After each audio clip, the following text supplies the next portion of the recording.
Hello guys, welcome back to my channel. இன்றைக்கி நம்ம என்ன சம்மரி பார்க்க போகிறோம் அப்படின்னா, தி டர்க்கி சீசன். இது எழுதினவங்க ஆலிஸ் முன்ரோ. இது ஒரு ஷார்ட் ஸ்டோரி. இது வந்து கலெக்ஷன் ஆஃப் ஷார்ட் ஸ்டோரியாக தான் பப்ளிஷ் பண்ணியிருப்பாங்க. ஸோ அந்த டைட்டில் கலெக்ஷனாக பப்ளிஷ் பண்ணாங்க இல்லையா, அந்த டைட்டில் என்ன அப்படின்னா தி மூன் ஆஃப் ஜூபிட்டர். இது வந்து 1980 டிசம்பர் 29 அப்போ பப்ளிஷ் பண்ணியிருக்காங்க. இதோட செட்டிங் அப்படின்னு பார்த்தோன்னா, கனடாவில் இருக்கிற ஒரு ரூரல் பிளேஸான ஆன்டேரியோ அப்படின்னு சொல்லப்படுற ஒரு இடத்துல ஒரு டர்க்கி ஃபார்ம் இருக்குது. ஓகேவா, அந்த ஃபார்மில் என்ன நடந்துச்சு அப்படின்றதையும், கிறிஸ்மஸ் டைமில் அந்த ஃபார்மோட கண்டிஷன் எப்படி இருக்கும் அப்படின்றதையும் மென்ஷன் பண்ணியிருக்கிறாங்க. நியர்லி 1940s to 50s அந்த டைமில் நடந்த மாதிரி தான் இதில் எழுதியிருப்பாங்க. இதில் நிறைய ஆட்டோபயோகிராஃபிக்கல் எலமெண்ட்ஸ் இருக்கும் அப்படின்னு சொல்கிறாங்க. ஸோ ஆலிஸ் முன்ரோ அவங்களோட லைஃப்பில் அவங்க ஃபேஸ் பண்ண சில விஷயங்களை இதில் மென்ஷன் பண்ணியிருக்காங்க. ஃபுல் அண்ட் ஃபுல் இது வந்து அவங்களோட ஆட்டோபயோகிராஃபி அப்படின்னு சொல்லிட முடியாது, பட் சில எக்ஸ்பீரியன்ஸை மட்டும் இதோட கனெக்ட் பண்ணியிருக்கிறாங்க. இந்த பர்டிகுலர் ஷார்ட் ஸ்டோரி ஒரு அவார்ட்காக நாமினேட் ஆகிருக்கும். 1980 corner general award for English language fiction, அதை வந்து ஃபிக்ஷன் கேட்டகரியில் வச்சு ஒரு அவார்ட் வந்து கொடுக்கறதுக்கு நாமினேட் பண்ணியிருப்பாங்க. ஓகேவா, ஸோ இதை வந்து நம்ம பார்த்தோன்னா ஷார்ட் ஸ்டோரி அப்படின்னு இருக்குது, பட் இதோட லென்த்து அதை பார்க்கும்போது நாவல்னு சொல்ல முடியாது, பட் ஒரு நாவலாக ரேஞ்சுக்கு இருக்குது. ஓகேவா, ஸோ ஷார்ட் ஸ்டோரி அப்படின்ற மாதிரி சிம்பிளாக முடியறதில்ல. அதே மாதிரி இது வந்து அப்படியே எக்ஸாக்டாக ஒரு ஸ்டோரி அப்படின்னும் நம்மளால் சொல்ல முடியாது. ஸ்டோரி அப்படின்னு பார்த்தா ஒன் லைனில் இருக்கிற மாதிரி தான் இருக்குது, பட் அவங்களோட கான்வர்சேஷன், ஒவ்வொருத்தங்களை பற்றின டிஸ்கிரிப்ஷன், அந்த பிளேஸை பற்றின டிஸ்கிரிப்ஷன், இந்த மாதிரி சில அவங்க மைண்டில் நினைக்கிறது, இந்த மாதிரியான டிஸ்கிரிப்ஷனில் தான் அவங்க நிறைய பேஜஸ் வந்து எடுத்துருக்குறாங்களே தவிர ஸ்டோரி அப்படின்னு பார்க்கும்போது ரொம்பவே கம்மியாக தான் இருக்குது. ஓகேவா, ஓகே, கேரக்டர்ஸ் பார்த்துடலாம். ஃபர்ஸ்ட் ஒன் தி நரேட்டர் அப்படின்னு சொல்லும்போது இவங்க ஒரு டீனேஜ் கேர்ள். இவங்களோட நேம் வந்து எந்த இடத்துலையுமே மென்ஷன் பண்ணலை. எல்லா இடத்துலையும் ஐ அப்படின்னு தான் அந்த நரேட்டர் மென்ஷன் பண்ணியிருக்கிறதுனால மேபி அது வந்து ஆத்தராக இருக்கலாம். ஓகேவா, ஸோ ஆலிஸ் முன்ரோ தான் ஃபர்ஸ்ட் ப்ரொட்டகனிஸ்ட். தென் இவங்க ஒரு ஃபார்மில் இருக்கிறாங்க இல்லையா, அந்த ஃபார்மோட ஓனர் யார் அப்படின்னா மார்கன். இந்த மார்கன் அப்படின்றவர் தான் ஓனர். அவருக்கு ஒரு பையன் இருப்பாங்க, அவங்க பேர் மார்கி. தென் இந்த ஃபார்ம்லேயே ரொம்ப ஒரு சுப்பீரியரான ஒரு பர்சன் அப்படின்னு சொன்னால் ஹர்ப் அப்படின்னு ஒரு பர்சன் இருக்கிறாங்க. இந்த ஹர்ப் அப்படின்றவர் வந்து இந்த ஃபார்மில் ரொம்ப வருஷமாக ஒர்க் பண்ணுறாரு. அட் த சேம் டைம் இவர் வந்து இந்த ஃபார்ம் மட்டும்தான் அப்படின்னு இருக்க மாட்டார். அவருக்கு வந்து நிறைய ஒர்க் தெரியும். அது கூட சேர்ந்து இந்த ஃபார்ம்லேயும் ஒரு சூப்பர்வைசர் மாதிரி எல்லாருக்கும் நிறைய விஷயங்கள் சொல்லி கொடுத்துட்டு அவங்க எல்லாரையும் கரெக்டாக ஒர்க் பண்ண வச்சுட்டு இந்த மாதிரி ஒரு எல்டர்லி பர்சன் மாதிரி அங்கே வந்து இருப்பார். லில்லி, மார்ஜரி, இவங்க 2 பேருமே சிஸ்டர்ஸ். இவங்க 2 பேரும் அந்த டர்க்கியை வந்து கட் பண்ணுற அந்த ஒர்க் பண்ணிகிட்டு இருப்பாங்க. தென் கிளாடிஸ் அப்படின்ற ஒரு கேரக்டர் இருப்பாங்க. இந்த கிளாடிஸ் அப்படின்றது யாருன்னா அந்த மார்கன் இருக்கார் இல்லையா ஓனர், அவரோட sister. Then iron and Henry இவங்க 2 பேரும் ப்ளக்கர்ஸாக இருப்பாங்க. லாஸ்ட்டாக பிரியன் அப்படின்ற ஒரு கேரக்டர், அவர் வந்து லாஸ்ட்டாக ஃபைனல் அந்த கிளைமேக்ஸ் டைமில் வருவார். ஓகே, சம்மரி பார்த்துடலாம். இந்த ஃபார்ம் வந்து எப்படி இருக்கும் அப்படின்னா, ஒரு கனடாவில் ஒரு ரூரல் ஏரியாவில் இருக்குது. ரொம்பவே டார்க்கான ஒரு பிளேஸில் இருக்கக்கூடிய ஒரு ஃபார்ம். இதில் வந்து டர்க்கி அப்படின்னு கொடுத்துறாங்க. டர்க்கி அப்படின்றது வந்து அதாவது வான்கோழி இருக்குது இல்லையா, அந்த வான்கோழியை வந்து கட் பண்ணி அதை குக்கிங்காகவோ இல்லை நிறைய இடங்களுக்கு டெலிவரி பண்ணக்கூடிய ஒரு இடம். நார்மலாக நம்ம அந்த கறி வெட்டுற கடைலாம் பார்த்தோம் அப்படின்னா அது ரொம்ப கம்மியான பட்ஜெட்டில் அவங்களோட ஒர்க் பண்ணிகிட்டு இருப்பாங்க இல்லையா. ஒரு நாளைக்கு இவ்வளோ தான் கட் பண்ணுவோம், இவ்வளோ தான் சேல் பண்ணுவோம், அந்த மாதிரி அவங்களோட இது போயிட்டுருக்கும்.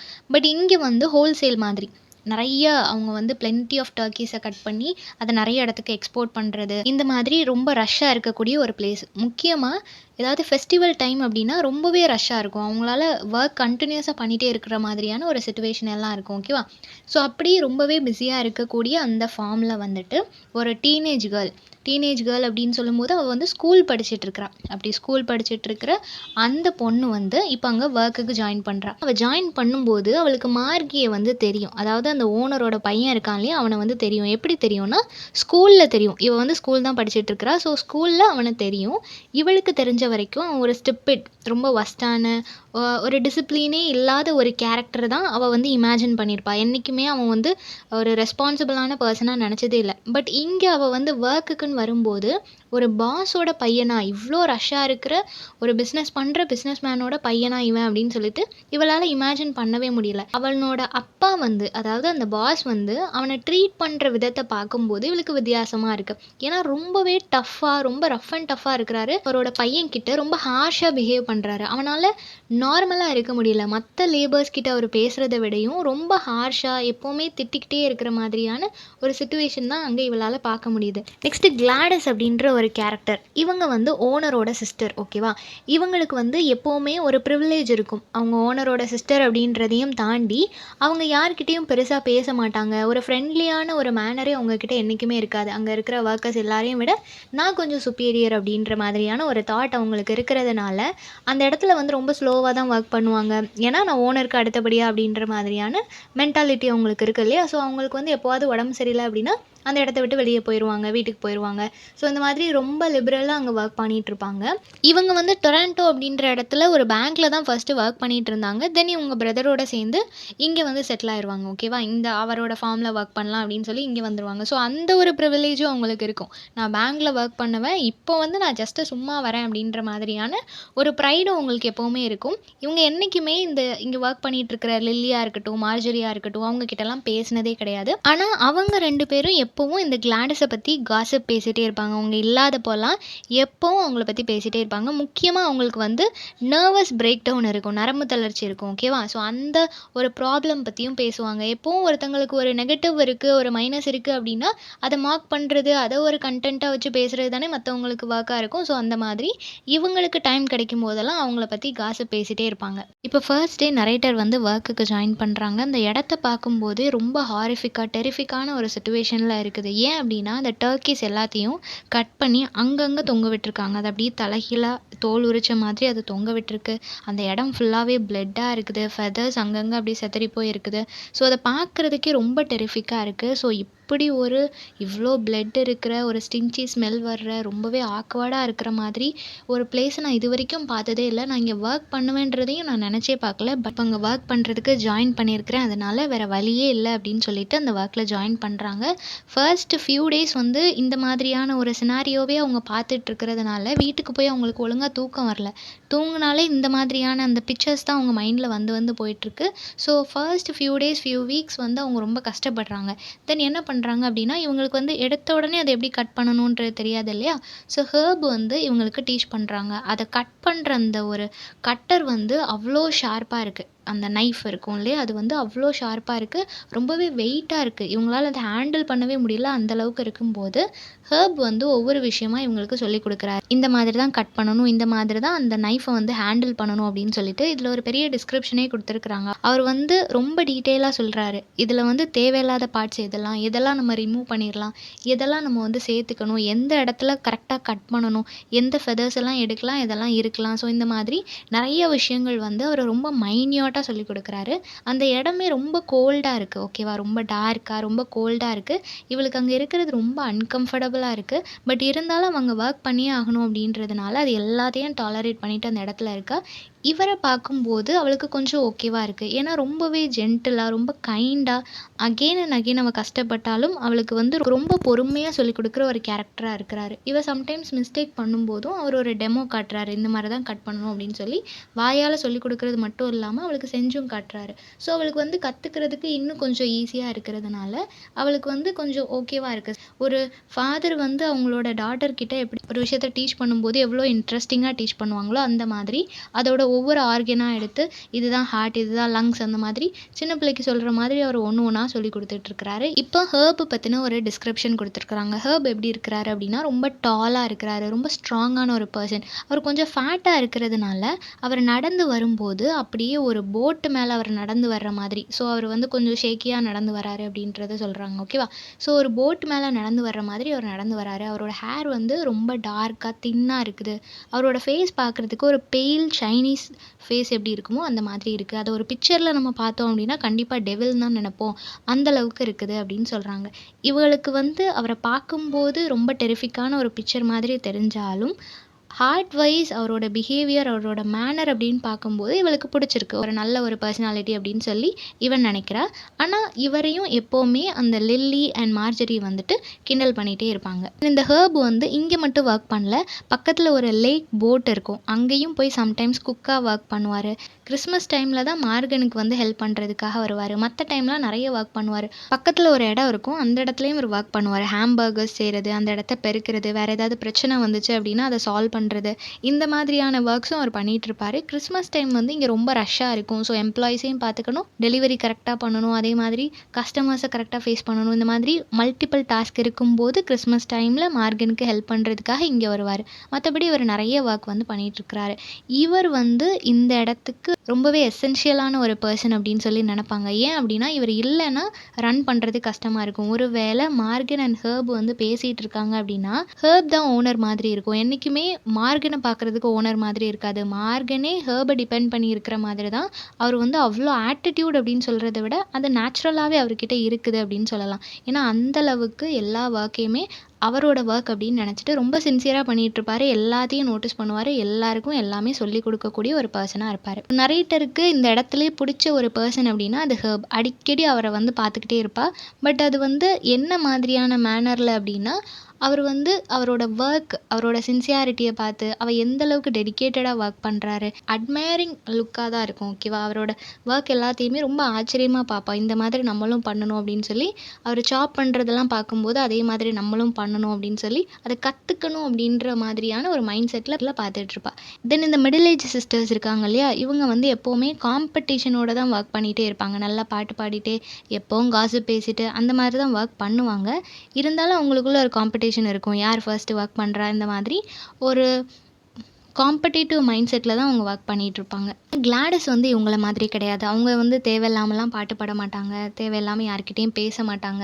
அவங்க உண்டு அவங்க வேலை உண்டுன்னு இருப்பாங்க. ஃபர்ஸ்ட்டு வந்து நரேட்டர் இவங்கள பார்க்கும்போது ஒரு வேளை ரொம்ப ஏஜான ஒரு பர்சனோ அப்படின்னு சொல்லி நினச்சிருப்பாங்க. But actually Lily and Marjory இருக்காங்கல்ல, அவங்கள விட கம்மியான ஏஜ் தான். நியர்லி ஒரு 30 தான் இவங்களுக்கு இருக்கும் அப்படின்னு சொல்லிட்டு லேட்டர் தான் இவங்களுக்கு வந்து தெரிய வரும். கிளாடிஸ் எப்போவுமே ரொம்ப ஒரு மாதிரி சேடாக ரொம்ப ஒரு ஃப்ரஸ்ட்ரேட்டடான ஸ்டேட்டில் தான் இருப்பாங்க. ஏன் அப்படின்னா அவங்க நிறைய பிட்டர் ஜட்ஜ்மெண்ட் எல்லாமே கேட்டிருக்காங்க. நிறைய பேர் அவங்கள எப்போவுமே ஜட்ஜ் பண்ணிகிட்டே இருக்கிறது, அவங்க மேலே ஏதாவது கமெண்ட் பாஸ் பண்ணிகிட்டே இருக்கிறது, இதெல்லாம் கேட்கும்போது ஃப்ரஸ்ட்ரேட்டடாக ஃபீல் பண்ணுவாங்க. எப்போவுமே அதையே திங்க் பண்ணிகிட்டு இருக்கிறனால தான் அவங்களோட ஃபேஸாக இருக்கட்டும், ஆட்டிடியூடாக இருக்கட்டும், எல்லாமே அந்த மாதிரி நெகட்டிவாக போர்ட்ரே ஆகுது அப்படின்னு சொல்கிறாங்க. நரேட்டர் என்றைக்குமே அவங்ககிட்ட பேசணும்னு சொல்லி ட்ரை பண்ணதே கிடையாது. பட் கிளாடிஸே வாலண்டியராக வந்து ஒரு நாள் இவங்க கிட்ட பேசியிருப்பாங்க. ஒரு நாள் இவங்க வாஷ்ரூம் கிட்ட நிற்கும்போது இவங்க வந்து பேசுவாங்க. அந்த கட்டிங் ஷெட்டு பக்கத்தில் ஒரு வாஷ்ரூம் இருக்கும். அந்த வாஷ்ரூம் கிட்ட நிற்கும்போது அவங்களோட ஃபேஸை பார்க்குறதுக்கு நரேட்டருக்கு எப்படி இருக்குன்னா ஒரு பேன் கேக் மேக்கப் போட்டால் எப்படி இருக்குமோ அந்த மாதிரி தெரியுது. அதை அவங்களோட மேக்கப்பை வந்து பேன் கேக் அப்படின்னு சொல்கிறாங்க. எதுக்காகனா அந்த கலர் டிஃப்ரென்ஸ் அவங்களோட டோனுக்கும் அவங்களோட மேக்கப்போட டோனுக்கும் சம்மந்தமே இல்லாத மாதிரி இருக்குது. ரொம்பவே கான்ட்ராஸ்டான ஒரு மேக்கப் போட்டிருக்காங்க. அது நியர்லி ஒரு ஒயிட் வால் மேலே நம்ம ஒரு ஆரஞ்சு கலர் பெயிண்ட் அடித்தா எப்படி இருக்குமோ அந்த மாதிரி தான் அவங்களோட அந்த மேக்கப் இருக்குது அப்படின்னு சொல்கிறாங்க. ஓகேவா? ஸோ இவங்க வந்து என்ன மாதிரி கான்வர்சேஷன் ஸ்டார்ட் பண்ணுறாங்கன்னா நரேட்டரை பார்த்து உங்களுக்கு வந்து நேச்சுரலாக அந்த கேர்லி ஹேர் தான் இருக்குதா அப்படின்னு சொல்லி கேட்குறாங்க. நரேட்டரும் ஆமாம் அப்படின்னு சொல்கிறாங்க. ஸோ அந்த மாதிரி அவங்களோட ஹேரை பற்றி பேசி தான் அந்த ஃபர்ஸ்ட் கான்வர்சேஷனை வந்து ஸ்டார்ட் பண்ணுவாங்க. அவங்களுக்கு எப்போவுமே அவங்களோட அந்த நேவி ப்ளூ ட்ரெஸ், அவங்க பேங்க்கில் ஒர்க் பண்ணும்போது அந்த navy blue dress, white collar எல்லாம் போட்டிருப்பாங்க இல்லையா, அதை நினச்சி ரொம்பவே ப்ரௌடாக ஃபீல் பண்ணுவாங்க. ஸோ அதனால அந்த ட்ரெஸ்ஸுக்கு நான் இவ்வளோ மேக்கப் போட்டிருந்தா தான் அது கரெக்டாக இருக்கும். ஸோ இப்போ நான் அது போட்டிருக்கும்போது வித்தியாசமாக இருக்கலாம், பட் என்னால் அதை வந்து சேஞ்ச் பண்ணிக்க முடியாது அப்படின்ற மாதிரியான ஒரு ஆட்டிடியூடில் தான் இருப்பாங்க. இது வந்து ஃபர்ஸ்ட் டைம் பேசினது. செகண்ட் டைம் எப்படி பேசியிருப்பாங்க அப்படின்னா அவங்க தான் கிளாடிஸ் தான் வாலண்டியராக வந்து பேசியிருப்பாங்க செகண்ட் டைமும். அப்போ வந்து அவங்களோட பீரியட்ஸை பற்றி பேசியிருப்பாங்க. பீரியட்ஸ் டைம் வந்து எனக்கு ரொம்ப பெயினாக இருக்கும் அந்த மாதிரிலாம் சொல்லியிருக்காங்க. இவங்க வந்து இந்த ஒரு டாபிக் எதுக்காக ஆரம்பித்தாங்க அப்படின்னா அவங்களுக்கு நரேட்டரை பற்றியும் தெரிஞ்சுக்கணும். நரேட்டரோட பீரியட்ஸில் எதுவும் ப்ராப்ளம் இருக்குமா, அவங்களுக்கு எதுவும் ஃபிசிக்கலி அவங்க எதுவும் ப்ராப்ளம் இருக்கா அப்படின்றத தெரிஞ்சுக்கிறதுக்காக தான் இதை பற்றி பேசியிருப்பாங்க. நரேட்டர் எதுவும் ஷேர் பண்ணுறதுக்குள்ள ஐரன் வந்து அவங்கள சேவ் பண்ணிடுவாங்க. ஐரன் கரெக்டாக அந்த பாத்ரூம்லேருந்து வெளியே வந்த உடனே அவங்கக்கிட்ட பேச ஆரம்பிச்சுட்டு அப்படியே அது வந்து டிஸ்ட்ராக்ட் ஆயிரும். அந்த கான்வர்சேஷன் அங்கே பிரேக் ஆகுது. ஐரன் அப்படின்றவங்க வந்து நரேட்டரை விட கொஞ்சம் வயசு தான் மூத்தவங்க. பட் அவங்களுக்கு வந்து கல்யாணம் ஆயிருக்கும். அவங்க வந்து இப்போ ப்ரெக்னெண்ட்டாக இருக்காங்க. நெக்ஸ்ட் இப்போ கிளாடிஸ் என்ன சொல்கிறாங்க அப்படின்னா கிளாடிஸ்க்கு வந்து இந்த இடம் அவங்களுக்கு மட்டும் கிடையாது, எல்லாருக்குமே அந்த இடம் வந்து ரொம்ப கோல்டாக இருக்கிறதுனால எல்லாருக்கும் நிறைய ஸ்கின் ப்ராப்ளம்ஸ் எல்லாமே வருது. மெயின்லி அவங்க வந்து அந்த டர்க்கி கட் பண்ணுறதுனால அவங்க கை எல்லாமே ரொம்ப ஊண்டடாக இருக்கும். ஓகேவா? ரொம்ப அப்படி ரத்தம் கட்டின மாதிரி அங்கங்கே ரொம்ப ரெட்டிஷாக இருக்கும். அந்தளவுக்கு என்னோடய பாம்ஸ், என்னோடய ஹேண்ட் எல்லாமே ரொம்ப வஸ்டான கண்டிஷனில் இருக்கிறதுனால இங்கே இருக்கிற காமன் சோப் என்னால் யூஸ் பண்ண முடியாது அப்படின்னு சொல்கிறாங்க. ஏன் அப்படின்னா எல்லாரும் மாற்றி மாற்றி அதை தானே யூஸ் பண்ணுறாங்க. ஸோ அதுலேயே நம்மளுக்கு வந்து நிறைய ப்ராப்ளம் வர்றதுக்கு சான்சஸ் இருக்குது. என்னோட இந்த ஒரு கண்டிஷன் இன்னும் ஒர்ஸ்ட் ஆகுறதுக்கு சான்சஸ் இருக்குது. ஸோ அதனால் நான் இந்த சோப்பு வந்து யூஸ் பண்ண முடியாது. பட் வீட்டில் யூஸ் பண்ணுற என்னோட ப்ரைவேட் சோப் நான் இங்கே கொண்டு வந்தேன் அப்படின்னா அதை கண்டிப்பாக எல்லாரும் யூஸ் பண்ண ஆரம்பிச்சிருவாங்க. அது ரொம்ப காஸ்ட்லியும் கூட. அதனால நான் கண்டிப்பாக அதை இங்கே யூஸ் பண்ண முடியாது. அது ஒரு ஆன்டி அலர்ஜி சோப் அப்படின்ற மாதிரி சொல்கிறாங்க. ஸோ இவங்க வந்து இந்த அளவுக்கு அவங்களோட லைஃப்பை பற்றி அவங்கள பற்றி ரொம்பவே அப்படி ஹைஃபையாக பேசிகிட்டு இருக்கும்போது நரேட்டர் வந்து அவங்க ரொம்ப ஆச்சரியமாக பார்க்குற ஒரு விஷயம் என்ன அப்படின்னா, ஹெர்ப் மட்டும் எப்படி இப்படி இருக்கிறாரு? அவருக்கு வந்து ஒய்ஃப் வேண்டாம், ஃபேமிலி வேணும், குழந்தைங்க வேணும், நல்ல ஒரு வீட்டில் இருக்கணும், டெய்லி லைஃபே ரொம்ப லக்ஸூரியஸாக ஹாப்பியாக வாழணும். இதெல்லாம் ஏன் அவருக்கு இல்லை? எந்த ஒரு ஃபீலிங்ஸுமே இல்லாமல் ஜஸ்ட்டு ஒர்க் பண்ணிகிட்டே இருக்கிறாரு. ஒர்க்கில் மட்டுமே கான்சன்ட்ரேட் பண்ணிவிட்டு வேறு எதையுமே நினைக்காம எப்படி ஒரு பர்சனால் இருக்க முடியும்? அவர் எங்கே வளர்ந்தாரு? எங்கே படிச்சிருப்பாரு? ஸ்கூலுக்குலாம் போனாரா? அவருக்கு காஃபி பிடிக்குமா? டீ பிடிக்குமா? இந்த மாதிரி பிளென்டி ஆஃப் கொஷின்ஸ் இவளுக்கு வந்துட்டே இருக்குது. தென் இவ வந்து என்ன யோசிக்கிறான்னா, கிளாடிஸ் அண்ட் ஹெர்பை வச்சு ஒரு காசிப் வரும். அவங்க 2 பேரையும் கனெக்ட் பண்ணியெல்லாம் பேசியிருப்பாங்க. ஸோ அதை வந்து இவ யோசிக்கிறா. அது வந்து கரெக்டாக இருக்குமா? இல்லை அது உண்மையாக இருக்காதா? ஏன்னா அந்த மாதிரியான எந்த ஒரு சிம்டம்ஸுமே இவளுக்கு தெரியாது. பட் அது வந்து ஒரு காசிப்பாக வரும்போது மேபி அது உண்மையாக இருக்குமோ அப்படின்னு சொல்லி யோசிப்பா. இங்கே ஒர்க் பண்ணிட்டு இருந்த அந்த நியர்லி 40s 50s அந்த டைமில் வந்துட்டு ஹோமோசெக்ஷுவல் பற்றின ஒரு தாட் இருந்துச்சு. ஸோ இவளுக்கு வந்து என்ன மாதிரியான ஒரு ஒப்பீனியன் வரும்னா, இவருக்கு வந்து இங்கே இருக்கிற எந்த பொண்ணையுமே இவர் பார்க்க மாட்றாரு. யாரையும் ஃப்ளர்ட் பண்ணணும்னு ட்ரை பண்ண மாட்றாரு. ஸோ மேபி இவருக்கு வந்து ஹோமோசெக்ஷுவல் அந்த மாதிரியான ஒரு ஃபீலிங்ஸ் இருக்குமோ, ஒரு மென்னை வந்து இவருக்கு பிடிக்குமோ அப்படின்ற மாதிரி இவளுக்கு ஒரு தாட் இருக்கும். பட் எக்ஸாக்டாக அதுதான் அப்படின்னு சொல்லி இவ வந்து கன்க்ளூட் பண்ண மாட்டா. பட் அவளுக்கு வந்து ஒரு தாட் இருக்கும். தென் ஐரன் கூட ஒர்க் பண்ணுறவர் ஹென்றி. இவங்க 2 பேரும் சேர்ந்து தான் ஒர்க் பண்ணுவாங்க. ஹென்றி வந்து இவளோட நெய்பர். ஆனால் இவரை பற்றி சொல்கிறதுக்கு ரொம்ப ரிமார்க்கபிளான இன்ஃபர்மேஷன் அப்படின்லாம் எதுவுமே இருக்காது. பட் இவர் வந்து நியர்லி 86 இயர்ஸ் ஓல்டு, ஒரு 86 வயசுடைய ஒரு பெரியவர் அப்படின்றது மட்டும் கொடுத்துருப்பாங்க. இவரை எப்படி மென்ஷன் பண்ணியிருக்காங்கன்னா, டெவில் ஃபார் ஒர்க். அவருக்கு ஒர்க் பண்ணுறது ரொம்ப பிடிக்கும். அவர் இறந்து போகிற வரைக்கும் ஒர்க் பண்ணணும் அப்படின்றதுல ரொம்ப கான்ஷியஸாக இருந்து இந்த டர்க்கி ஃபார்மில் ஒர்க் பண்ணிகிட்ருப்பார். அவர் எப்போவுமே குடிச்சிட்டே இருப்பார். நிறைய விஸ்கி வந்து எடுத்துகிட்டே இருப்பார். நிறையா ஹியூமரஸாக பேசக்கூடிய ஒரு பர்சன். அவரோட ஒர்க்கிங் கண்டிஷன் எல்லாமே கொஞ்சம் ஒஸ்ட்டாக தான் இருக்கும். ரொம்பவே ஃபாஸ்ட்டாக ஒர்க் பண்ணுவார், நல்லா ஒர்க் பண்ணுவார் அப்படிலாம் சொல்ல முடியாதுன்றதை தாண்டி நம்மளால் எக்ஸ்பெக்ட் பண்ண முடியாது. ஏன்னா 86 வயசில் உள்ள ஒரு பர்சனால் அவருக்கு என்ன முடியுமோ அதான் செய்வார் இல்லையா? ஸோ அந்த மாதிரி அவர் ஒர்க் பண்ணிகிட்ருப்பார். நரேட்டர் வந்து இந்த ஒர்க் ஸ்டார்டிங்கில் அவளுக்கு பிடிக்கவே இல்லை இல்லையா? அவள் ஒரு ஃபியூ வீக்ஸ் வந்து அவ்வளோ கஷ்டப்பட்டா, தூக்கமே இல்லாமல் ரொம்ப கஷ்டப்பட்டுட்டு இருந்தா இல்லையா? தென் இப்போ வந்து அவள் ரொம்ப பிளெஸ்டாக ஃபீல் பண்ணுறா இந்த ஒர்க் கிடைச்சதுக்கு. ஏன்னா அவளுக்கு ரொம்ப சின்ன வயசு. இந்த வயசில் வந்து அவளுக்கு ஒர்க் எங்கேயும் கிடைக்காது. அப்படி இருக்கும்போது இந்த இடத்துல அவளுக்கு ஒர்க் கிடைச்சிருக்கு. அது மட்டும் இல்லாமல் இங்கே ஒரு நல்ல பர்சன் அவளுக்கு இருக்கிறாங்க. யார் அப்படின்னா ஹெர்பு வந்து எப்போவுமே அவளை அப்ரிஷியேட் பண்ணிகிட்டே இருப்பார். ஏன்னா அவள் ரொம்ப சின்ன பொண்ணு. அந்த சின்ன வயசில் அவள் இதை கற்றுக்கிட்டு இதை செய்கிறாளே அப்படின்னு சொல்லிட்டு அப்பப்போ அவள் ஏதாவது நல்லதாக பண்ணா அப்படின்னா அவளோட ஷோல்டரில் இப்படி தட்டி கொடுத்து ரொம்ப நல்லா பண்ணுற அப்படின்னு சொல்லி நல்ல கைண்டான வேர்ட்ஸ் சொல்லி அவளை அப்ரிஷியேட் பண்ணும்போது அது அவளுக்கு கொஞ்சம் சாட்டிஸ்ஃபைடாக இருக்கும். ஸோ ரொம்ப சாட்டிஸ்ஃபைடாக ரொம்பவே டெடிக்கேட்டடாக அவள் ஒர்க் பண்ணுறதுக்கான ஒரு ரீசனாக அவள் ஹெர்பை பார்க்குறா. ஓகேவா? இந்த நரேட்டருக்கு வந்து ரொம்ப இன்ட்ரெஸ்டடாக இருக்கும். என்ன அப்படின்னா, கிளாடிஸ் கிட்ட ஹெர்ப் எப்படி பேசுவார், அவங்கள எப்படி பார்க்குறாரு, இதெல்லாம் தெரிஞ்சுக்கணும்னு ஆசையாக இருக்கும். தென் சம்டைம்ஸ் வந்து நோட்டீஸ் பண்ணிகிட்டே இருப்பாங்க. அவர் வந்து அவங்கள பார்க்குறாங்களா, அவங்கக்கிட்ட பேசுகிறாங்களா அப்படின்னு சொல்லிட்டு. இது வந்து ஜெலசி கிடையாது. அவங்களுக்கு வந்து ஹெர்பை ஒரு ஃபேமிலி மேனாக பார்க்கணும். அவரோட லைஃப்லேயும் எல்லா ரிலேஷனும் இருக்கணும். அவர் சந்தோஷமாக இருக்கணும்னு சொல்லிட்டு அவர் ஒரு நல்ல ஃபேமிலி மேனாக பார்க்கணும் அப்படின்ற இன்டென்ஷனில் அவங்க இது எல்லாமே நினச்சிட்டு இருப்பாங்க. அவரை வாட்ச் பண்ணிகிட்டே இருப்பாங்க. பட் எந்த ஆங்கிள்லேயுமே அதுக்கான எந்த சிம்டம்ஸும் எந்த சைனுமே கிளாடிஸ் சைடில் இருந்தும் கொடுக்க மாட்டாங்க. அதே மாதிரி ஹெர்ப் சைடில் இருந்துமே இருக்காது. ஸோ 2 பேருக்கும் ஒரு ரிலேஷன்ஷிப் ஸ்டார்ட் பண்ணுறதுக்கான எந்த ஒரு மோட்டோவுமே இருக்காது. அவர் எந்த ஆங்கிள்லேயுமே ஒரு காமன் மேன் பிஹேவ் பண்ணுற மாதிரியே பிஹேவ் பண்ண மாட்டார். ரொம்ப கைண்டாக இருப்பார். பேஷன்ஸ் அப்படின்னு சொல்லும்போது விமனை விட ரொம்ப பேஷன்ஸாக இருப்பார். ஸோ அந்தளவுக்கு ரொம்ப காமான ஒரு பர்சனாக இருப்பார். தென் மார்ஜரி அண்ட் லில்லியை பற்றி சொல்கிறாங்க. அவங்க 2 பேரும் பேசும்போது அவங்களோட மேரேஜ் லைஃப்பை பற்றி பேசுகிறாங்க. இவங்க 2 பேருக்குமே என்ன மாதிரியான ஒரு ஆட்டிடியூட் இருக்கும் அப்படின்னா, எந்த ஒரு பொண்ணு அவங்களோட ஹஸ்பண்டை வந்து அவங்களோட கண்ட்ரோலில் வச்சுருக்கிறாங்களோ அவங்க வந்து ஒரு சக்ஸஸ்ஃபுல் விமன் அப்படின்ற மாதிரியும் ஒரு சக்ஸஸ்ஃபுல் ஒய்ஃப் அப்படின்ற மாதிரியும் நினைப்பாங்க. அந்த மென்னை கண்ட்ரோல் பண்ணுறதுல இவங்களுக்கு அப்படி ஒரு சந்தோஷம், ஒரு பெருமை இருக்கும். ஓகேவா? ஸோ மார்ஜரி என்ன சொல்கிறாங்க அப்படின்னா, நான் மேரேஜ் பண்ணும்போது என்னோட மேரேஜ் லைஃப் வந்து ரொம்ப டாக்ஸிக்கா இருந்துச்சு. என்னோட ஹஸ்பண்ட் வந்து ரொம்ப க்ரூயலா இருந்தாரு. என்கிட்ட எப்பவுமே சண்டை போடுறது, என்ன திட்டுறது, அடிக்கிறது இந்த மாதிரி ரொம்ப டாக்ஸிக்கா தான் என்னோட லைஃப் போயிட்டுருந்துச்சு. அப்புறம் ஒரு நாள் அவருக்கு வந்து ஒரு ஆக்சிடென்ட் ஆச்சு. அந்த ஆக்சிடென்ட்டுக்கு அப்புறமா அவர் என்ன டிபெண்ட் பண்ணி இருக்கிற மாதிரியான ஒரு சிச்சுவேஷன் ஆச்சு. ஸோ நாங்க இப்போ ஷிஃப்ட் ஆயிட்டு இங்க வந்துட்டோம். இப்ப நான் தான் அவருக்கு பாஸ் மாதிரி இருக்கிறேன். தென் ஒரு இன்சிடென்ட்டையும் ஷேர் பண்றேன். ஒரு நாள் நாங்க வந்து டின்னர் சாப்பிடுறதுக்கு உட்கார்ந்திருந்தோம். அப்போ என்னோட ஹஸ்பண்ட் வந்துட்டு, "நான் இந்த சாப்பாட சாப்பிட மாட்டேன்" அப்படின்னு சொல்லி நான் குக் பண்ணத சொன்னாரு. ஸோ நான் சடனா அவரோட ஆர்ம்ஸ வந்து இப்படி புடிச்சேன். அவரோட கைய இப்படி புடிச்சேன். உடனே அவர் என்ன நெனச்சுட்டாருன்னா, இவ வந்து ட்விஸ்ட் பண்ண போறா. அதனால எனக்கு வந்து போன்ல ஏதாவது ப்ராப்ளம் ஆயிரும் அப்படின்னு சொல்லிட்டு, அவர் உடனே சாப்பிடுறேன்னு சொல்லிட்டு சாப்பிட்டுட்டாரு. ஸோ இதுலேருந்து அவ என்ன சொல்றா அப்படின்னா, அவங்கள வந்து நம்ம எப்பவுமே ஸ்ட்ரிக்ட்டா ஹேண்டில் பண்ணணும். அப்பதான் அவங்க நம்ம சொல்றத கேட்பாங்க. ஆட்டோமேட்டிக்கா அதுக்கப்புறம் அவர் சாப்பிட ஆரம்பிச்சுட்டாரு. ஸோ இந்த மாதிரி நம்ம ஹேண்டில் பண்ணோம்னா தான் நம்ம வந்து ஒரு பாஸ் மாதிரி இருக்க முடியும். இல்லன்னா அவங்க நம்மள என்னைக்குமே டார்ச்சர் பண்ணிட்டு இருப்பாங்க அப்படின்னு சொல்றா. தென் லில்லி வந்து அவங்க 2 பேரோட அப்பாவ பத்தி பேசுறா. ஸோ அவங்க அப்பா வந்துட்டு ரொம்ப ஸ்ட்ரிக்ட்டான ஒரு பெர்சன். சின்ன வயசுலலாம் என்ன பண்ணுவாரு அப்படின்னா, யாராவது தப்பு பண்ணாங்கன்னா, அந்த குழந்தைங்க எல்லாத்தையும் அப்படியே லைனா நிக்க வச்சு, இந்த மரத்தில நான் அப்படியே உங்கள கட்டி தொங்க விட்டுருவேன் அப்படின்ற மாதிரி ரொம்ப ஹார்ஷான வேர்ட்ஸ் எல்லாமே யூஸ் பண்ணுவாரு. ஸோ அந்த அளவுக்கு ஸ்ட்ரிக்ட்டா தான் இருப்பாங்க. ஈவன் மார்ஜரிய கூட அவளோட 16 வயசுலயே கல்யாணம் பண்ணி குடுத்துருவாங்க. அவளுக்கு அதில விருப்பமே இல்லன்னாலும் கல்யாணம் பண்ணி குடுத்துருவாங்க. வேற ஒரு டவுனுக்கு அனுப்பி வச்சுருவாங்க. ஸோ இந்த மாதிரி நம்ம எதுவுமே பேச முடியாது. அவங்க வச்சது தான் சட்டம்ன்ற மாதிரியான ஒரு சிச்சுவேஷன்ல தான் அந்த மென் எல்லாருமே ஒரு ஆட்டிட்யூட் காட்டுவாங்க.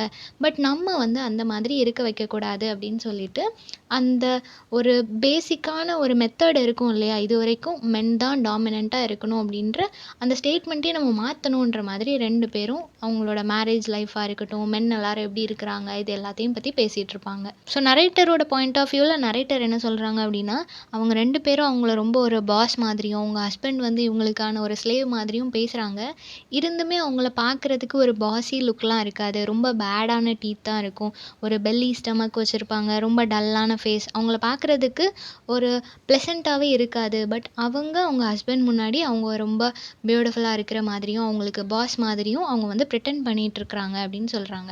நெக்ஸ்ட் என்ன சொல்றாங்கன்னா, ஒரு 2 வீக்ஸ் பிஃபோர் கிறிஸ்மஸ்க்கு ஒரு 2 வாரத்துக்கு முன்னாடி என்ன ஆகுதுன்னா, அந்த டர்க்கி ஃபார்ம் இருக்கு இல்லையா? அது ரொம்பவே பிஸியா இருக்கு. ரொம்ப வேகமா ஒர்க் நடந்துட்டு இருக்குது. இப்ப நரேட்டர் வந்து ரொம்ப நேரம் அங்க அவைலபிளா இருக்கிற மாதிரியான ஒரு சிச்சுவேஷன்னால, இவன் என்ன பண்றான்னா, ஸ்கூலுக்கு போறதுக்கு முன்னாடி, தென் ஸ்கூலுக்கு போயிட்டு வந்ததுக்கப்புறம், தென் வீக்கெண்ட் டேஸ்லயுமே இவ வந்து அங்க ஒர்க் பண்ணிட்டு இருக்கா. ஸோ ஸ்கூலுக்கு போறதுக்கு முன்னாடி அப்படின்றப்போ, அவ ரொம்ப ஏர்லியரா கிளம்ப வேண்டியது இருக்கும் இல்லையா? ஸோ அவ கிளம்பும்போது மூன் மறைஞ்சிருக்காது. அதே மாதிரி ஸ்ட்ரீட்ல எல்லாமே அந்த லைட் வந்து எரிஞ்சுட்டே இருக்கும். ரொம்ப டார்க்கா இருக்கிற அந்த டைம்ல தான் அவ ஒர்க்குக்கு போற மாதிரி இருக்கும். அந்த ஃபார்ம் வந்து ஒரு ஒயிட் ஃபீல்டோட எட்ஜ்ல இருக்கும். ஃபுல்லாவே பைன் ட்ரீஸ் நெறையா இருக்கும். ரொம்பவே கோல்டா இருக்கும். நைட் டைம்ல அந்த டார்க்கா இருக்கும். பார்க்குறதுக்கே ரொம்ப டெரிஃபிக்கா இருக்கும். இருந்தாலும் வேற வழி இல்ல. அவ வந்து அங்க ஒர்க் போய் தான் ஆகணும். ஸோ ரொம்ப ஏர்லியரா கிளம்பி போயிருவா. இவ்வளோ நேரம் அப்படின்லாம் நம்மளால சொல்ல முடியாது. அங்க வந்து ஒர்க் இருந்துட்டே இருக்கிறதுனால கன்டினியூஸா மணிக்கணக்கா அவ வந்து அந்த டர்க்கிய கட் பண்ணிட்டே இருப்பா. ஒரு நாள் இதே மாதிரி மார்னிங் இவ வரும்போது, அங்க ஒரு நியூ கட்டர் இருப்பான். அந்த புதுசா அந்த டர்க்கி கட் பண்றதுக்காக ஒருத்தவங்கள வந்து அப்பாயிண்ட் பண்ணியிருப்பாங்க. அவன் வந்து நியர்லி 18-19 அவ்வளோதான் அவனுக்கு வயசு இருக்கும். அவன் பேரு பிரியன். இந்த பிரியன் அப்படின்ற அந்த பையன் வந்துட்டு, மேபி ஹெர்புக்கு வந்து ரிலேட்டிவ் இல்ல ஃப்ரெண்டா இருக்க முடியும் அப்படின்னு சொல்லி இவ நெனப்பா. ஏன்னா, அவர் கூட தான் இவன் வந்து ஸ்டே பண்ணியிருப்பான். அவரு தான் ஒவ்வொரு விஷயமா இவனுக்கு சொல்லிக் குடுப்பாரு. அவன் கூடயே இருக்கிற மாதிரியான ஒரு பெர்சனா இருப்பான். தென் இவன் வந்து ஆல்ரெடி அந்த லேக் போட்லயும் லாஸ்ட் சம்மர் வந்து வொர்க் பண்ணியிருப்பான். இவருமே அங்க வொர்க் பண்ணுவாரு இல்லையா? ஸோ அதனால தெரிஞ்சிருக்கும் அப்படின்னு சொல்லி இவ நெனச்சுக்குவா. அவனோட லாங்குவேஜ் எல்லாமே கொஞ்சம் வொர்ஸ்ட்டா இருக்கு. பட் ரொம்ப ஃப்ளூயன்ட்டா அவன் பேசிட்டு இருக்கிறான். அவனோட எக்ஸ்பிரஷன்ஸ் எல்லாம் பார்க்கும்போது சம்டைம்ஸ் ரொம்ப இன்சல்ட் பண்ற மாதிரி, ப்ரொவோக் பண்ற மாதிரி இருக்குது. பட் லேட்டர் தான் அவங்களுக்கு ரியலைஸ் ஆகுது, அவனோட ஆட்டிட்யூடே அந்த மாதிரி தான். அவன் வந்து இன்டென்ஷனலா எதுவும் பண்ணல. அவங்க இன்டென்ஷனலா பண்ணல அப்படின்னு சொல்லும்போது நம்மளால எதுவுமே சொல்ல முடியாது இல்லையா? அவன் எப்படி இருக்கிறான் அப்படின்னு சொல்லி ஒரு டிஸ்கிரிப்ஷன் குடுத்துருக்காங்க. என்ன அப்படின்னா, அவன் வந்து ஒரு good looking boy. Toffee hairs இருக்கு, பிரைட் ப்ளூ ஐஸ், ரஃப்பான skin and well shaped body. So பார்க்கறதுக்கு ரொம்ப ஹேண்ட்ஸமா இருக்கிற மாதிரியான ஒரு பாய். ஓகேவா? அவனோட ஆக்ஷன்ஸ் எல்லாம் கொஞ்சம் வியர்டா இருக்கு. சம்டைம்ஸ் வந்து அவனோட மவுத் ஓப்பன்லயே இருக்கு.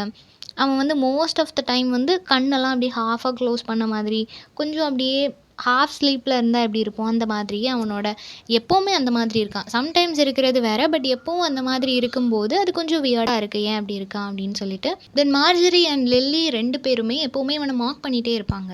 ஒரு நாள் என்ன சொல்கிறாங்க அப்படின்னா, உன்னோட நைஃபை வந்து என் பக்கத்தில் இருந்து கொஞ்சம் தள்ளியே வச்சுக்கோ, என் பக்கத்தில் வைக்காத அப்படின்ற மாதிரி சொல்கிறாங்க. எதுக்காக இப்படி சொல்லியிருக்காங்கன்னா, ஒரு நாள் கிளாடிஸ் வந்து திடீர்னு அவங்களோட இந்த கட்டரை தூக்கி வீசிட்டு வேகமாக பாத்ரூம் போவாங்க. பாத்ரூம் போயிட்டு அகெயின் அவங்க ஃபேஸ் வந்து அப்படியே ஸ்டோன் மாதிரியே இருக்கும். வீட்டுக்கு போயிடுவாங்க. என்ன நடந்துச்சுன்றதே தெரியாது யாருக்கும். பட் அவங்க கோவமாக இருக்கிறாங்கன்றது மட்டும் எல்லாருக்கும் புரிஞ்சிருக்கும். ஸோ அந்த மாதிரி நீயும் தூக்கி வீசிடக்கூடாது, அது ஏன் மேலே பற்றக்கூடாது, அதனால நீ தள்ளி வச்சுக்கோ அப்படின்ற மாதிரி மார்ஜரி வந்து சொல்லியிருப்பாங்க. நரேட்டருக்கு வந்து புரியவே இல்லை, ஏன் அவங்க வந்து வீட்டுக்கு போனாங்க, அவங்களுக்கு எதுவும் ப்ராப்ளம் இருக்கா, இல்லை சிக்காக இருக்காங்களா, என்ன ப்ராப்ளம் அப்படின்னு சொல்லிட்டு ரொம்பவே இவ வந்து யோசிச்சுட்டே இருப்பா. பட் யாருக்குமே புரியவே புரியாது. அவளுக்கு என்ன ப்ராப்ளம், எதுக்காக வீட்டுக்கு போனா அப்படின்றது தெரியாது. தென் லில்லி அண்ட் மார்ஜரி வந்து பிரியனை வந்து த்ரெட்டன் பண்ணுவாங்க. என்ன அப்படின்னா, அவன் வந்து எப்போவுமே லேசியாக இருக்கிறான், அவன் எந்த ஒர்க்குமே பண்ண மாட்றான், அவன் நிறைய நேரம் சும்மாவே இருக்கிறான், அதனால நீ இப்படியே இருந்தேன்னா நான் வந்து மார்கன் கிட்ட ஒன்று சொல்லி கொடுத்துருவேன், நீ சும்மாவே இருக்கிறேன்னு சொல்லிட்டு, அதனால் ஒழுங்காக வேலை செய் அப்படின்ற மாதிரி அவனை எப்போவும் த்ரெட்டன் பண்ணிட்டே இருக்கிறாங்க. பட் ஆக்சுவலி அவனுக்கு கொடுத்த ஒர்க்கு தானே அவனுக்கு பண்ண முடியும். அவன் வந்து இப்போ தான் வந்திருக்கான், அவனுக்கு வந்து ஒழுங்காக கட் பண்ண தெரியலை. அதனால ஹர்ப் என்ன சொல்லியிருப்பாரு அப்படின்னா, நீ இந்த இடத்த எல்லாத்தையும் க்ளீன் பண்ணி மாப் போடணும், இந்த டேபிளை க்ளீனாக வச்சுக்கணும், அப்புறம் இந்த டெலிவரி டைமில் வந்துட்டு எனக்கு அதை எல்லாத்தையும் எடுத்து வைக்கிறதுக்கு, பேக் பண்ணுறதுக்கு, அதை அந்த ட்ரக்கில் ஏற்றுறதுக்கு, இந்த மாதிரியான ஹெல்ப் எல்லாமே நீ பண்ணணும் அப்படின்னு சொல்லியிருப்பாரு. ஸோ இவனுக்கு இந்த மாதிரி ஒர்க் இருக்கிறதுனால அவன் வந்து இப்போ எல்லா இடத்தையும் பெருக்கிட்டான் அப்படின்னா அகெயின் அவங்க வேலை பார்த்துட்ருப்பாங்க.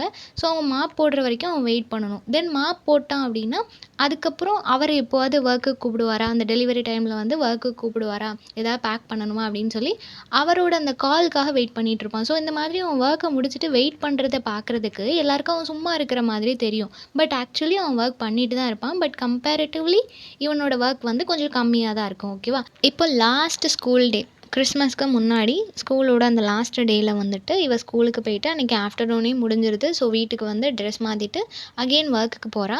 அங்கே போகும்போது சிச்சுவேஷன் என்ன மாதிரி இருக்குது அப்படின்னா, மார்கன் வந்து ரொம்ப சத்தமாக யாரையோ திட்டிகிட்டு இருக்கிறாரு. அவர் வந்து ரொம்ப கோவமாக இருக்கிறாரு. ஸோ அந்த கண்டிஷனை பார்க்கும்போது அவர் பிரியனை தான் பாயிண்ட் அவுட் பண்ணுறாரு அப்படின்றது இவளுக்கு புரிய வருது. ரொம்ப வஸ்டான வேர்ட்ஸ் எல்லாமே யூஸ் பண்ணுறாரு. நீ ரொம்ப ஃபில்த்தியாக இருக்கிற, பர்வர்ட்டாக இருக்கிற. ஸோ பர்வர்ட், ஃபில்த்தி அப்படின்றதெல்லாம் அது வேறு மாதிரியான மீனிங். அது வந்து அவனோட அந்த ஆட்டிடியூட், அவனோட மேனர், அவன் ரொம்ப ஒஸ்ட்டாக பிஹேவ் பண்ணுறான் அப்படின்ற மாதிரி அவர் அட்ரெஸ் பண்ணுறாரு. எதுக்காக இவர் இப்படிலாம் திட்டுறாரு அப்படின்னு சொல்லி இவ யோசிச்சிட்டே இருக்கிறா. இப்போது கிளாடிஸ் அந்த இடத்துல இல்லை, மற்ற 3 கேர்ள்ஸ் அங்கே தான் இருக்கிறாங்க. ஐரன், மார்ஜரி, லில்லி எல்லாருமே அங்கே தான் இருக்கிறாங்க. மார்கன் பக்கத்தில் வந்து ஹர்ப் நின்றுட்டு இருப்பாரு. பட் ஹர்ப் வந்து எதுவுமே பேச மாட்டார், சப்போர்ட் பண்ணுற மாதிரியோ எதுவுமே பேச மாட்டார். மார்கன் வந்து இப்போ ரொம்ப கோவமாக நீ வெளியே போகணும் அப்படின்ற மாதிரி சொல்லிடுறாரு. இப்போ அவன் வெளியே ஓடும்போது இவரும் அந்த கட்டர் இருக்கு இல்லையா, அதை கட் பண்ணுறதுக்கு, சாப் பண்ணுறதுக்கு வச்சுருப்பாங்கல்ல, அந்த நைஃபை வச்சுட்டு அவனும் கத்திக்கிட்டே அவனை துரத்திட்டு ஓடுறான். அப்படி ஓடும்போது ஐரன் வந்து பயந்துடுறா. அவள் ஆல்ரெடி ப்ரெக்னெண்ட்டாக இருக்கிறான். இவன் கத்தியதை எடுத்துகிட்டு அவனை துரத்தும் போது இவ பயந்துடுறா. இவ பயந்து கத்துனதுக்கு அப்புறமா அங்கே இருக்கிறவங்க எல்லாருமே அவளை வந்து கன்சோல் பண்ணுறாங்க, காமாக்குறதுக்கு ட்ரை பண்ணிகிட்ருக்குறாங்க. தென் இவர் வந்து வேகமாக ஓடி போய் அந்த கட்டரை தூக்கி வீசிட்டு அது அவனை வந்து ரீச் பண்ணலை, அது இதுலேயே வழியிலே விழுந்துடுச்சு. ஸோ இவர் கோவத்தில் போய் அதை எடுத்துட்டு அகெயின் இவர் அந்த ஃபார்முக்கு வந்துடுறாரு. டோர்வே கிட்டேயே ஹர்ப் வந்து வெயிட் பண்ணிட்டு இருக்கிறான். மார்கன் உள்ளே வந்ததும் கட்டரை கோபமாக அந்த டேபிளில் வச்சுட்டு எல்லாருக்கிட்டையும் கத்துறாரு. யாருக்கும் எதுவும் பிரச்சனை இல்லைல்ல, எல்லாரும் ஓகேவா தானே இருக்கிறீங்க, ஐரனை பார்த்து நீங்கள் ஒர்க் பண்ண முடியுமா அப்படின்ற மாதிரி கேட்குறாரு. ஐரன் நான் ஓகே தான் அப்படின்னு சொன்னதுக்கப்புறம் அப்போ எல்லாரும் போய் வேலையை பாருங்கள் அப்படின்னு சொல்லி கத்திடுறாரு. சரி ஓகேனா அகெயின் எல்லாரும் ஒர்க் பண்ணுறதுக்கு அவங்கவுங்க இடத்துக்கு போயிட்டாங்க. இப்போ யாருக்கும் எதையும் ஷேர் பண்ணுறதுக்கு இஷ்டம் இல்லை, எல்லாருமே பயப்படுறாங்க. நம்ம ஏதாவது பேசணுன்னா மார்கன் வந்து கோவப்பட்டுருவாரோ அப்படின்னு சொல்லிட்டு. தென் இவ வந்து நிறைய விஷயத்தை பற்றி யோசிச்சு பார்க்குறா. ஒரு நாள் கிளாடிஸ் வந்து வாஷ்ரூம் போனாங்க, கத்திட்டு வெளியே ஓடினாங்க, அப்புறம் வீட்டுக்கு போயிட்டாங்க. அது என்ன நடந்துச்சுனே தெரியல. இன்றைக்கி இவனை வந்து கத்தியிருக்கிறாங்க, அது எதுக்குன்னு தெரியல. ஸோ என்ன நடக்குதுன்னே தெரியாமல் இவ வந்து ரொம்ப குழம்பி போயிருப்பா. ஸோ இந்த மாதிரி நிறைய விஷயம் போயிட்டுருக்கும். நெக்ஸ்ட் டே இப்போ கிறிஸ்மஸ் ஈவினிங் அப்போது இவங்க எல்லோரும் செலிப்ரேஷன் மூடில் இருப்பாங்க. ஏன்னா நிறையா சேலாக இருக்கும். எல்லா ஒர்க்குமே முடிச்சுட்டு நிறைய பிக்சர்ஸ் எல்லாம் எடுக்கணும். அந்த பிக்சர்ஸ் கண்டிப்பாக ஹர்ப் தான் எடுப்பார் அப்படின்னு சொல்லி இவன் நினச்சிட்டு இருக்கிறா. ஏன் அப்படின்னா ஹர்ப் தான் ரொம்ப மல்டி டேலண்டடான ஒரு பர்சன். அவனுக்கு எல்லாமே தெரியும், ரொம்ப சீக்கிரமாக எதையும் லேர்ன் பண்ணிக்கக்கூடியவர். ஸோ அவர் தான் இந்த பிக்சர்ஸ் எல்லாமே எடுக்க போகிறாரு. இப்போ நியர்லி டைம் வந்து 10 o'clock இருக்கும். ஸோ நம்ம பிக்சர்ஸ் எடுக்கணும் அப்படின்னு சொல்லி இவர் ரொம்ப ஆர்வமாக இருப்பா. இப்போ ஹெர்பும் மார்கியும் உள்ளே வருவாங்க. லாஸ்ட்டு டெலிவரி வரைக்கும் முடிச்சுட்டு 2 பேரும் வராங்க. இப்போ எல்லோரும் சேர்ந்து அந்த ஃப்ளோர் எல்லாத்தையும் க்ளீன் பண்ணுறாங்க, டேபிளை க்ளீன் பண்ணுறாங்க. அந்த கட் பண்ணுறதுக்கு யூஸ் பண்ணிகிட்டு இருந்த டேபிளை வந்து இப்போ டின்னர் டேபிள் மாதிரி ரெடி பண்ணிகிட்ருக்குறாங்க. எல்லாருமே அந்த ஒர்க்கிங் கிளாத்தில் தான் இருக்கிறாங்க, யாரும் சேஞ்ச் பண்ணலை.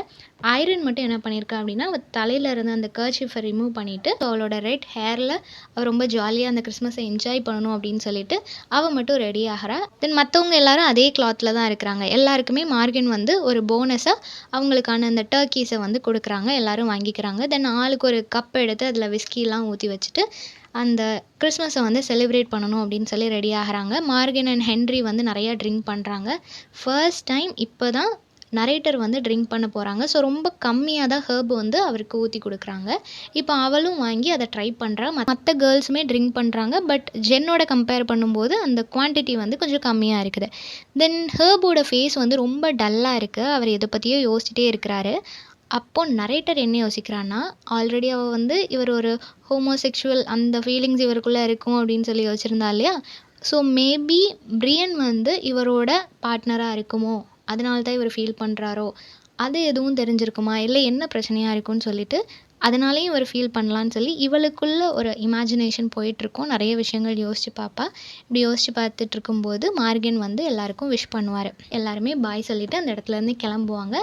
ஐரன் ப்ரெக்னெண்ட்டாக இருக்கிறதுனாலையும் ஹென்ரி வந்து ரொம்ப ஏஜ்டான பர்சன் அப்படின்றதுனாலையும் அவங்க 2 பேரையும் வண்டியில் கொண்டு போய் விட்டுருங்க அப்படின்னு சொல்லி மார்கன் சொல்லுவார். அதே மாதிரி அவங்கள கூட்டிகிட்டு போவாங்க. தென் அந்த சிஸ்டர்ஸ் 2 பேரும் பாட்டு பாடிட்டே ஜாலியாக வீட்டுக்கு போவாங்க. ஸோ எல்லோரும் பாய் சொல்லிவிட்டு அவங்கவுங்க வீட்டுக்கு கிளம்புறதோட இந்த ஷார்ட் ஸ்டோரி வந்து எண்ட் ஆகுது. ஸோ இந்த சம்மரி எல்லாருக்கும் புரிஞ்சிருக்கும்னு நினைக்கிறேன். நெக்ஸ்ட் என்ன டாப்பிக்கில் வீடியோ போடலான்னு சொல்லி கமெண்ட் பண்ணுங்கள். தேங்க்யூ ஃபார் வாட்சிங்.